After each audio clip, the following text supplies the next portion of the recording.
Hi everyone, welcome back to my channel, Meowy. If you're new here, I'm Mim and I study art restoration in Italy, and I also run a small business illustrating cute, chubby cats. Today, I'm going to be showing you guys my full creative process with one of my favorite illustrations, Mim and the Robin, from start to finish. Before we start, please like this video and subscribe for more cute cats and artsy content to come. So sit back, relax, pour a cup of tea or coffee, and let's begin. My first step is finding inspiration, or what Mr. Z likes to call Mimspiration.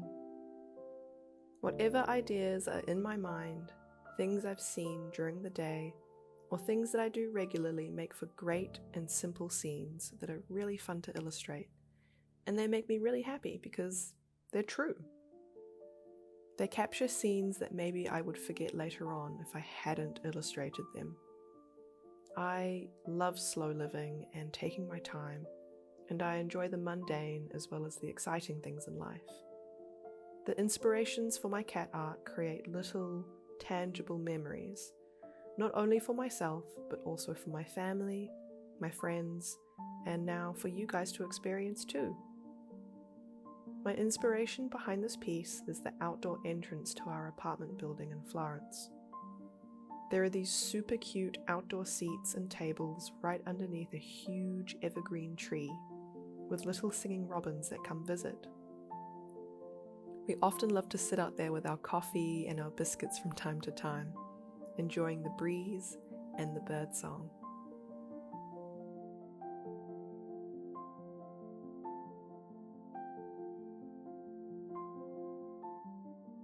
When starting an illustration, I like to keep it simple and relatively fast, especially in the preparatory sketch phase, which is the next step of my creative process. I really enjoy the simplicity of Sketchbook Pro, which I use on my iPad. It gives me everything I need to bring my ideas and inspirations to life. I always choose the 4K format, which allows me to create super high quality illustrations, and they print out great. As you can see, I really like to scribble, which is a bad habit for art restoration. But there are no rules here when it comes to my cats. I love giving my hand and my brain the freedom to map out the shapes and the lines in any way I like, without the worry of keeping it clean, because I can do that later. It's something I've learned from my dad, who was also an artist and illustrator himself. Art takes a lot of time, and I prefer to have more of that time to focus on the coloring in stage, which you will see very, very soon. It doesn't mean that the prep sketch phase isn't as important. It's equally as important. If anything, with a fast prep sketch, I feel like I can produce something that is completely organic, raw, and true to how I'm feeling and to what I imagine at that time. Feelings and thoughts are fleeting, and so are my prep sketches. And if I don't like it, I can always start again.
It doesn't have to be perfect, and that's 100% okay. Sometimes I will even use an image from Google and loosely trace it if I struggle with a particular object or thing. Doing illustrations digitally is quite luxurious in that regard, because you can manipulate, turn, zoom in, zoom out, trace, delete, undo, redo, add layers, change the opacity, and you can even change the colors completely, all through a click of a button. Digital illustration makes me feel like I'm a wizard. The freedom and the ability to change what I create is really wonderful. It gives me a lot of flexibility, change, and room to experiment, which I use to my advantage.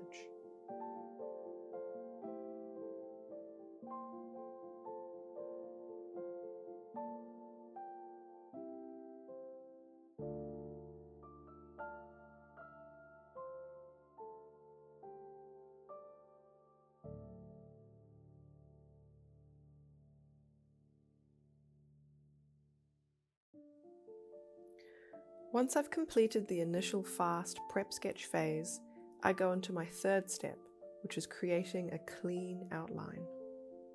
When I lower the opacity of the prep sketch, this allows me to do a clean, hard, black outline without it getting lost in the original prep sketch. This gives me the ability to create, essentially, a coloring in page effect. This is where I need to make sure the lines are clean and relatively straight. I add layers all the time so that if I need to make changes to the outline later on, I can change it without worrying about removing other areas. For example, Mim's whiskers and eyes. I always keep them on a separate layer from her body in case I need to change or move things around. The same thing goes for food or objects that she holds.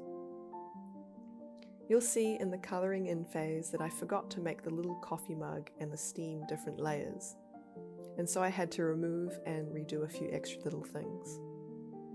It's not too much of a problem, but it definitely takes more time.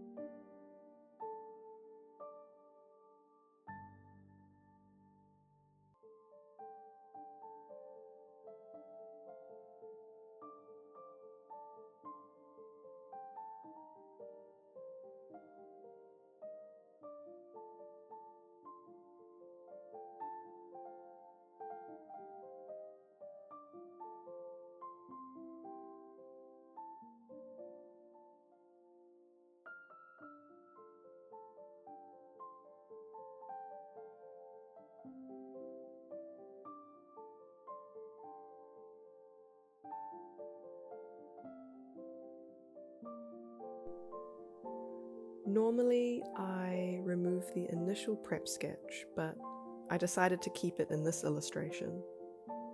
It felt right to leave it because the scene is breezy and chill, and with the initial scribbles peeking underneath, at least for me, it gives this sense of movement and naturalism to the scene.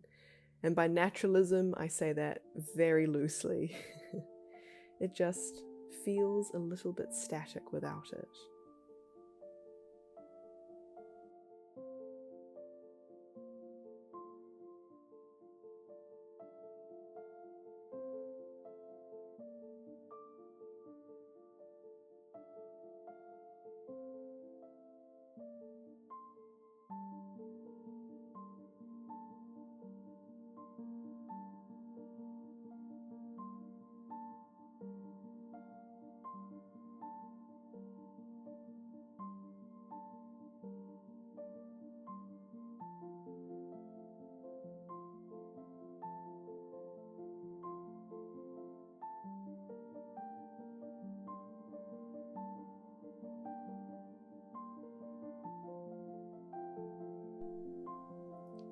Each prep sketch takes, depending on the scene, roughly 5 to 15 minutes, including the outline phase, which gives me a really strong base to begin colouring in.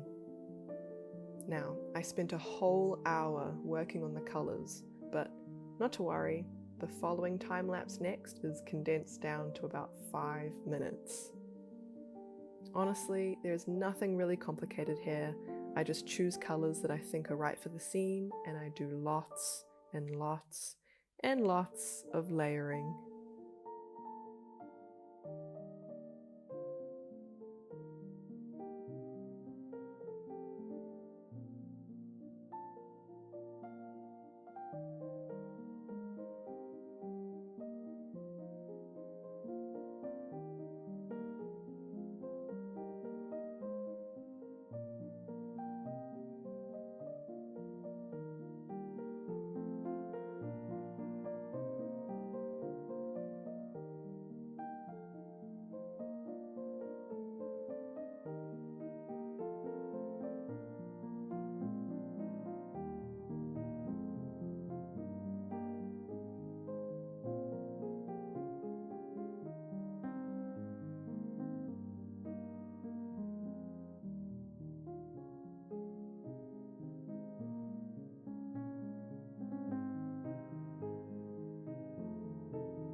And here we have it, the finished illustration of Mim enjoying her coffee and biscuits outside with her little friend, the red robin. Thank you so much for watching this video. I hope you have enjoyed this insight into how I create my illustrations. I also hope that my creative process helps you take your time, relax, and have fun with your own creativity too. The hardest part is always starting. More of these time lapses and behind the scenes content are posted regularly on my Patreon page. Please check out my social links in the description below, and please come join the adventure. Thank you so much for watching. Bye for now. Love from Mim.